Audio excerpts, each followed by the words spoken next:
Front भी cap sleeves, cap top जो sleeves होती है ब्लाउज के अंदर, तो वो उसकी कटिंग और स्टिचिंग आपको बता रही हैं इसी ब्लाउज के अंदर।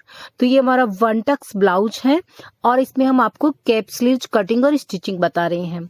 तो इसकी जो नॉर्मली कटिंग है वो मैं आपको शॉर्ट में बता रही हूँ, मेन हमारी जो है वो कैप स्लीव्स कटिंग और स्टिचिंग की वीडियो है।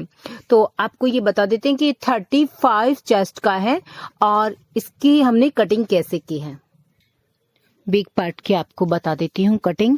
यहाँ पे मेरा नेक होगा 9 इंच बैक साइड का, तो यहाँ पे मैं जो देखिए 9 इंच बैक नेक के लिए 6 और 9 का फॉर्मूला ले रही हूँ, या मैं 34 का ही यहाँ पे फॉर्मूला यूज कर रही हूँ।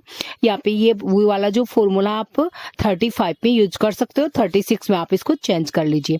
तो 35 में हमारा 6 9 नेक के लिए 2.83 नेक विड्थ है, यानी मैंने 3.25 इंच नेक विड्थ ली है, और जो शोल्डर है हमारे यहाँ पे 5.5 इंच है। ठीक है, तो हमने 5.5 इंच यहाँ पे देखिए शोल्डर लिए हैं, बेक पार्ट है ये, यहाँ पे 5.5 इंच ये शोल्डर हो गए हैं, और आर्मोल है 6 इंच, चेस्ट का 4th भाग है हमारा यहाँ पे, और यहाँ पे कमर का 4th भाग, कमर है 30, कमर का 4th भाग प्लस ½ इंच है।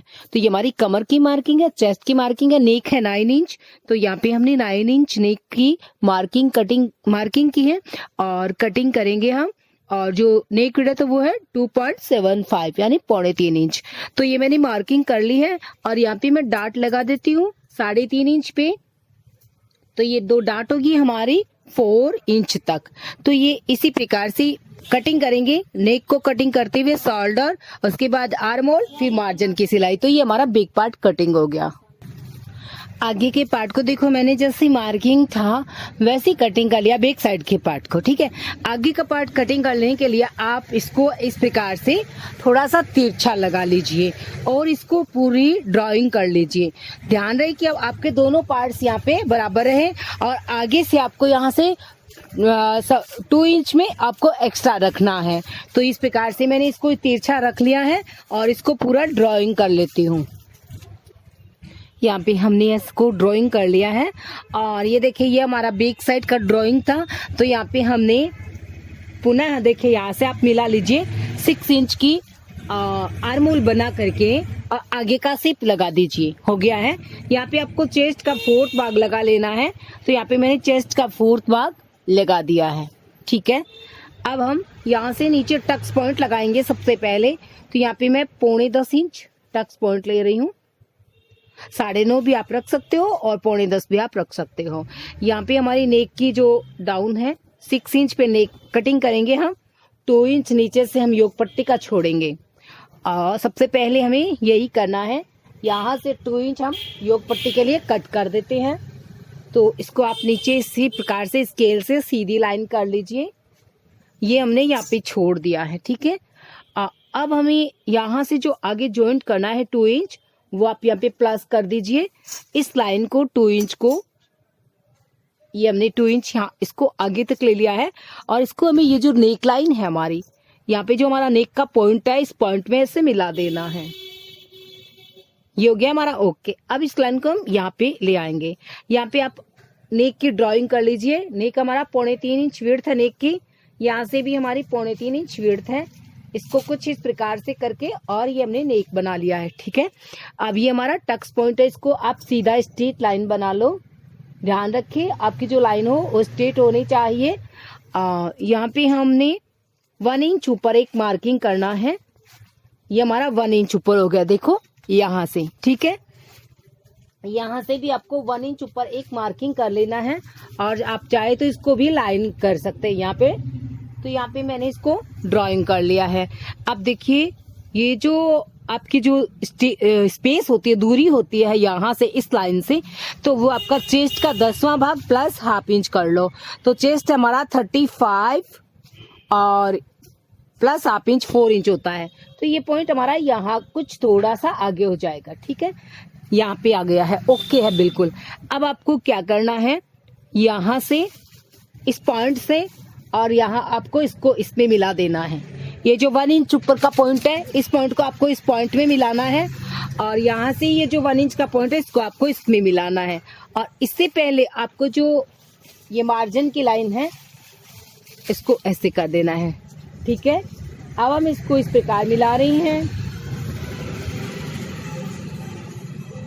ये हमारा वन टक्स ब्लाउज होता है। इसमें हमारी जो मेन चीज मैं आपको बताऊंगी वो हमारी केप स्लीव्स होंगी। तो आप उसकी कैप स्लीव्स की कटिंग को और स्टिचिंग की वीडियो को फुल वॉच कीजिएगा। इसमें मैं आपको सिर्फ कटिंग बताऊंगी। तो ये मैंने इसको यहाँ पे ड्राइंग कर दिया है। अब हम यहाँ से कितना लेंगे, तो यहाँ पे मैं 1.75, यहाँ से भी मैं 1.75, और इसको मैं यहाँ पे इस प्रकार से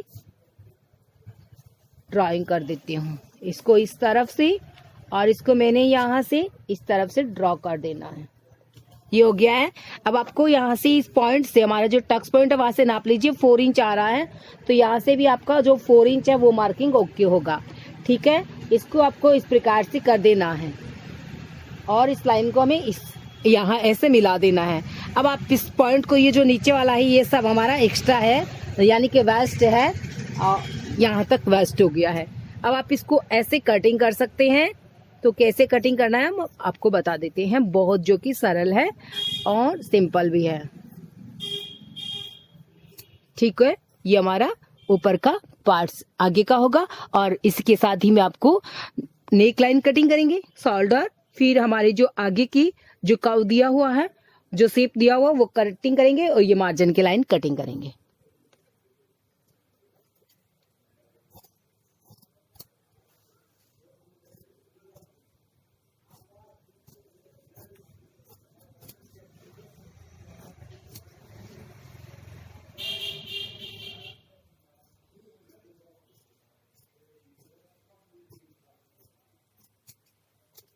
तो ये हमारा आगे का पार्ट कटिंग हो गया। अब देखो, हमें इस लाइन को इस प्रकार से मिला लेना और देखना होगा कि हमारी जो स्टिचिंग होगी भी बिल्कुल बराबर है कि नहीं है। तो हमने इसको सेंटर को इस प्रकार से मिला दिया है।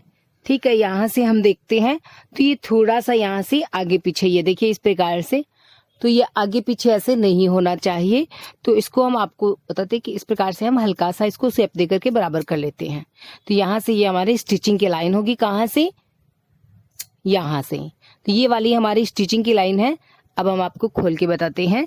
तो ये देखिए, ये जो हमने हमारी जो घड़ लगी हुई है, यहाँ पे अगर हम ये वाली सिलाई की लाइन बराबर लगाएंगे तो आपकी जो है ये लाइन स्ट्रेट रहेगी, सीधी रहेगी सिलाई। आपकी जो सिलाई टेढ़ी मेढ़ी नहीं होगी, और आपका जो वन टक्स ब्लाउज है बहुत अच्छे से बैठेगा। तो आप इसको इस प्रकार जांचें जरूर। जब आप वन टक्स का ब्लाउज बनाएं तो ये जो बीच का जो सेंटर की हमने मार्किंग की हुई है यहाँ पे वन टक्स के लिए, जो हमारी टक्स लाइन है, इसको आप इस प्रकार से फोल्ड कर ले, जहां चले कि ये पार्ट और इस तरफ का पार्ट बिल्कुल ये बराबर है।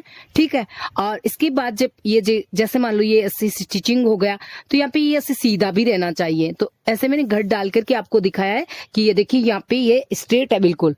जब आप इसकी स्टिचिंग करेंगे तो आपकी बिल्कुल सीधी स्टिचिंग आएगी। तो आप इस प्रकार से इसकी सिलाई कीजिएगा। मैं आपको ये सिलाई दिखाऊंगी, साथ ही साथ वो जो हमारी बाजू होगी कैप स्लीव्स, उसकी भी मैं आपको सिलाई जरूर बताऊंगी। तो इसके साथ ही हम नीचे की जो हमारी क्रोश पट्टी होती है वो भी कटिंग करेंगे। कैसे करेंगे आपको बताऊं कि इसके लिए आपको क्या क्या करना होता है।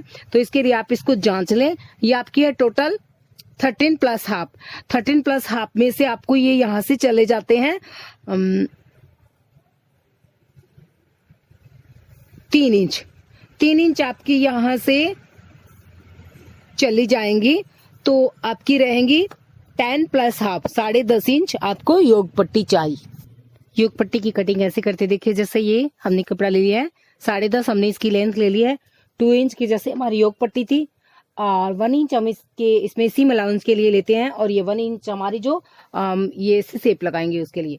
तो यहाँ पे हमने 3 इंच लिया है यहाँ से, तो ये भी 3 इंच का हमने इस प्रकार से मिला दिया है। ये जो 1 इंच ऊपर हमने लगाया है, इसको हम इस प्रकार से यहाँ पे राउंड लगा देंगे। ठीक है, तो ये आपकी नीचे की योग पट्टी हो गई है। योग पट्टी में बस इतना ही होता है और कुछ भी नहीं होता है। तो ये जो एक्स्ट्रा पार्ट्स इसको हम कट कर देते हैं, और अब हम आपको लगा करके बता रहे हैं कि किस प्रकार से। देखिए ये है, और इसकी आपकी यहाँ पे स्टिचिंग हो चुकी है मान लीजिए, और ये आपकी योग पट्टी है। तो इस प्रकार से आपको ये देखिए बिल्कुल आपकी बराबर योग पट्टी यहाँ पे लग जाती है। और जो सीम अलाउंस के लिए मैंने योग पट्टी में एक्स्ट्रा ले लिया है 1 इंच, 2 इंच की हमारी योग पट्टी हमने इसमें नीचे छोड़ी थी। योग पट्टी के लिए हमने कितना छोड़ा था, नीचे 2 इंच छोड़ा था, तो इसमें 2 इंच लेकर के 1 इंच हमने इसमें स्टिचिंग के लिए ले लिया है और 1 इंच हमने इसमें ये शेप लगाने के लिए, ये जो राउंड लगाते हैं यहाँ पे, इसके लिए लिया था। तो यहाँ पे ये 1 इंच का हमने इस प्रकार से राउंड लगा दिया है और ये 1 इंच हमारा सीम अलाउंस के लिए हो गया है। तो ओके, हमारी ये योग पट्टी हो गई। यहाँ पे कितना सरल मैंने आपको इसकी कटिंग बता दी है। अब मैं आपको बाजू की कटिंग बता देती हूँ। तो देखिए केप स्लीव्स के लिए ये मैंने डबल कपड़ा लिया है और ऊपर से हमारा फोल्डेड है, ठीक है। अब ये जो हमारे शोल्डर है, देखिए आप शोल्डर है, वहां पे मैंने इसको स्टिचिंग के लिए इसको सेटिंग कर लिया। इसको थोड़ा सा और डबल फोल्ड कर लेते हैं, ठीक है। अब यहाँ पे हम इसको इस प्रकार से रखेंगे, ओके। यहाँ पे आप इसकी ड्राइंग कर लीजिए। ये हो गई यहाँ से ड्राइंग, यहाँ से आप इसको स्ट्रेट लाइन लगा दीजिए। ये आपकी यहाँ पे स्ट्रेट लाइन हो गई है, ठीक है। अब क्या करना है, अब हमें इसको यहाँ से थोड़ा सा सीम का एक्स्ट्रा लेते हुए और कट कर लेना है। तो ये मैंने यहाँ पे इसको सीम का एक्स्ट्रा ले लिया है। ये यहाँ पे हमारा सीम का एक्स्ट्रा हो गया है और इसको मैंने यहाँ पे कटिंग कर लिया है। तो इसी प्रकार से मैं आपको इसको जॉइंट करना भी बताऊंगी। ये मैंने ऐसे ले लिया है और यहाँ से भी मैंने इसको ऐसे एक्स्ट्रा ले लिया है। अब ये हमारी जो कैप स्लीव है वो कटिंग हो गई है और इसकी मैं आपको स्टिचिंग भी बताऊंगी। ये देखिए इस प्रकार से आपको केप स्लीव जो है कटिंग करनी होती है। केप स्लीव की 1 टक्स के साथ में कटिंग हो गई है। 2 पार्ट्स है नीचे की योग पट्टी के और ये 35 साइज की और 1 टक्स ब्लाउज है और ये हमारी इसमें केप स्लीव्स होंगी जो कि यहाँ से ऊपर से जॉइंटेड होती है। देखिए 2 केप स्लीव्स है, जॉइंटेड है और इस प्रकार से इसकी कटिंग हुई है। तो अगर आपको हमारी ये वीडियो पसंद आई हो तो इसको लाइक करना बिल्कुल मत भूलिएगा और देखिए सिलाई के लिए आप नेक्स्ट वीडियो जरूर वॉचिंग कीजिएगा। Thank you.